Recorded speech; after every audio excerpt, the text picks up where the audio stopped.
Мына жерде біз мән беретін болсақ, біздің функциямыз бір санды қабылдайды және бір санды қайтарады, бір мәнді қайтарады. X тең факториал 7 деп жазайын. Сонда x айнымалысының ішіне біз 7 факториалдың мәнін сақтап жатырық.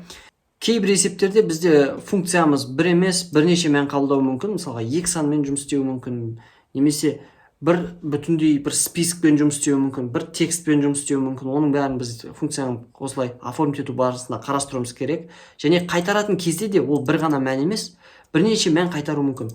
Мысалға, n саны үшін факториал реске сақталды, ресті қайтарады, және үтір қойып, қасына, допустим, 0 деген бір санды және шығару керек деп ойлайық.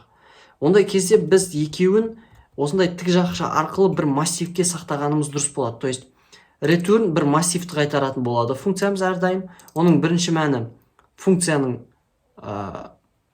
жауабы, яғни n факториал, және жанына 0 деген санды міндетті түрде шығарады деп қарайық. Мысалға, ондай жағдайда біз оны қалай меншіктейміз? X үтір y деп жазайық, және факториал 7 деп осылай ғана жазамыз. Сонда x-тің ішіне бізде 7 факториалдың мәні rest түседі, ал y-тің ішіне 0 түсетін болады. И мен осыдан кейін print x деп және print y деп бөлек-бөлек жолдарға жазатын болсам, запустить басқаннан кейін 5040 және 0 деген сандарды көруге болады. То есть x айнымалысының ішіне факториал 7-ден қайтқан 2 мәннің біріншісі түседі, а y-тің ішіне екіншісі түседі.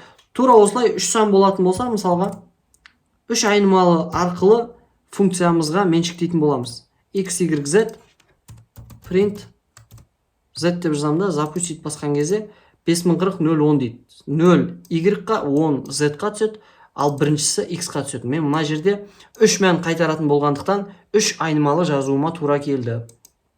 Осылай бірнеше мәнді қайтарып, оларды меншіктеу жүзеге асырылуға болады.